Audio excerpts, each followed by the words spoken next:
Қараңыздар, дренаж, пеностекло, разлихитель. Енді сіздер қараңыздар, фракциясы 5-10. Бұл заказ менде 10 литр, бірақ емес. Аттым 5 литрдан бір заказ берген, 2 литрдан заказ берген, соларды бөлеміз. Енді қандай қасиеті? Удерживает влагу, я суды ұстайды, яғни артық су ешқандай нені болдырмайды. Қасқойса сіздерге ашып көрсетем, одан различает почву. Почваны өте рыхлы, яғни борпылдақ болып ұстап тұруына көмектеседі.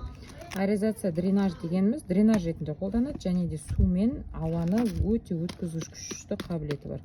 Кстати, бұны өте мөлшерімен қолданбасаңыздар, көп мөлшерде қолдануға болмайды. Одан кейін осындай болады, 5-10 мм дегеніміз, осы количествосы.